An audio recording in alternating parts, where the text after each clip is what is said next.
Bonjour à tous, c'est Fanny, j'espère que votre poney va bien.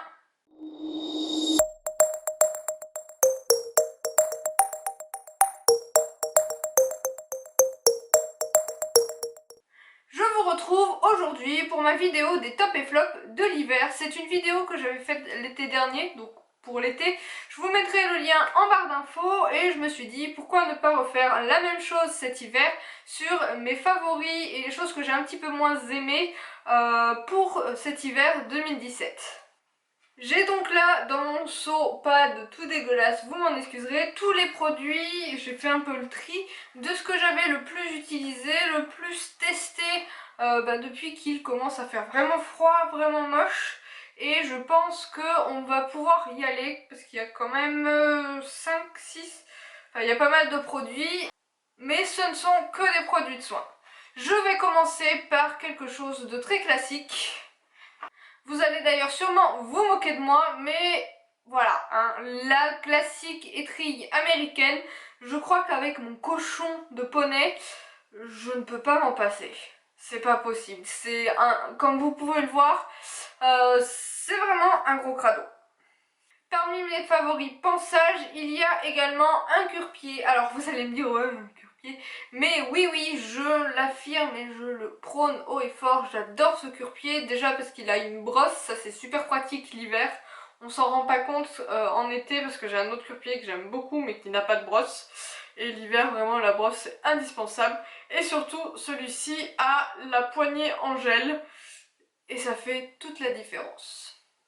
Maintenant, je vais prendre les choses un peu comme elles viennent dans mon seau. Ce ne sont que des produits de soins. C'est vrai que les deux éléments précédents, c'était des éléments de ponçage.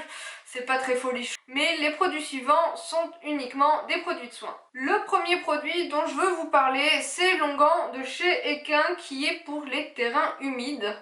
C'est un onguent sous forme de crème dans lequel il y a un petit pinceau. Et je vais essayer de pas en mettre partout dans la chambre. Voilà.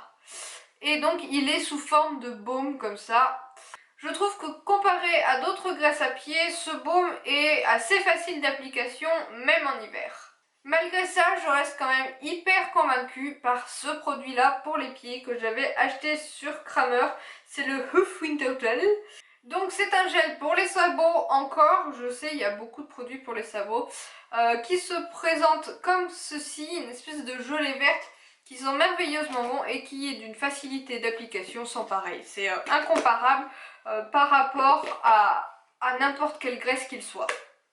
Enfin, j'en termine avec les produits pour les pieds, avec ce spray là. C'est vrai que cette année, on a énormément de chance d'avoir un hiver beaucoup moins humide que l'année dernière. C'est vrai que l'année dernière, je sais pas pour ceux qui me suivaient, j'avais Lyon dans un pré très humide et ces fourchettes c'était une vraie pourriture, hein. Donc j'ai énormément galéré à lui retrouver des fourchettes correctes. Cet été ça allait mieux, à l'automne ça a été de nouveau la catastrophe et là avec les gelées c'est beaucoup mieux, hein. Et donc de temps en temps, au moins 1 à 2 fois par semaine, j'applique ce spray. Donc c'est un spray de chez Kern qui s'appelle Hoof Sun et c'est en fait une solution nettoyante pour fourchette tout simplement. Je pense qu'il y a du zinc, oui voilà, il y a du zinc et du cuivre dedans, il n'y a que ça. Je pense qu'il y a de l'eau aussi, hein. Donc voilà, il y a 2 types de sulfate et c'est ce qui permet de garder autant la fourchette que la sole à peu près saine. Le produit suivant est un vrai flop. Il s'agit du détachant équin en forme de poudre, donc c'est le détachant robe écrin. C'est une poudre qui a à peu près la même texture que le talc, qui sent vraiment pas bon en fait, et qui n'est vraiment pas efficace ni pratique. Disons que je pense que d'une part qu'il est plus facile à utiliser sur des tâches qui sont humides, et d'autre part, enfin, je trouve qu'il fonctionne vraiment pas. Quand on l'applique autant avec la main sur la tâche que directement sur la tâche, il y en a la moitié qui va par terre. Pour un produit qui coûte un bras, c'est quand même pas vraiment ce qu'on cherche. Et non, vraiment je ne le trouve pas efficace, ce produit c'est un vrai flop pour moi. C'est bien dommage parce que j'y croyais vraiment un peu comme le talc qui finalement coûte bien moins cher, sent bon. et a éventuellement la même efficacité que ça. Un autre flop, bon vous allez croire que j'en veux à cette marque, mais non, il y avait un produit dans les tops au tout début de la vidéo. Le démêlant crin de chez Equin. Alors pour sa défense, je l'adore en été, mais en hiver, je me suis retrouvée avec un produit qui avait congelé en fait. Beaucoup parmi les youtubeuses équestres qui ont eu ce produit le trouvent très gras en fait. Elles trouvent qu'il met un film gras sur les crins. Moi ça m'a jamais trop dérangé. Sauf que en hiver, eh bien pour moi il est impossible à utiliser. Là chez moi ça va, il est de nouveau liquide parce qu'il est à la température à peu près chaude. Mais dans mon écurie, dans ma sellerie, dans ma malle, non, il est impossible à utiliser puisque tout simplement la substance un peu grasse justement qui est dedans, eh bien congèle et ça fait une espèce de pâte. Ça fait à peu près le même effet que le monoeil en hiver en fait. Du coup, vous imaginez bien que dans le tube du spray, j'avais beau appuyer et ça ne fonctionnait pas. Au début, je croyais que c'était le système qui était défaillant.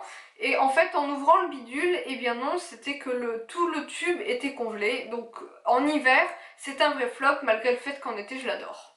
Enfin, je termine cette vidéo avec un top, une belle surprise d'ailleurs. Il s'agit du dernier produit soin que j'ai acheté, qui est le 7 Day Mud Away de chez Netex. C'est une petite bouteille qui se trouve sur le site de Horse et en fait c'est un produit qu'on applique sur les membres les jours où il y a de la boue pour éviter justement que la boue ne sèche sur les membres. Alors au début j'étais un peu sceptique, j'ai acheté ça dans l'idée d'éviter à Elion d'avoir de la gale de boue. C'est vrai qu'il a beaucoup de fanons mais du coup ça a tendance à retenir assez facilement les boules de boue. Hein. Je pense que les propriétaires de poneys qui ont des fanons savent de quoi je parle.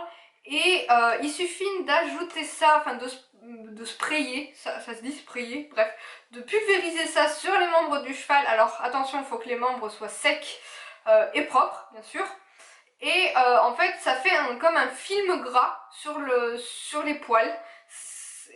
Et vraiment, ça empêche la boue de s'y coller. Alors bien sûr, quand tu vas récupérer ton poney auprès le lendemain et qu'il a plu, il y a de la boue sur les balsanes, sur les membres, mais un simple coup de bouchon va suffire pour décrocher l'ensemble de la boue.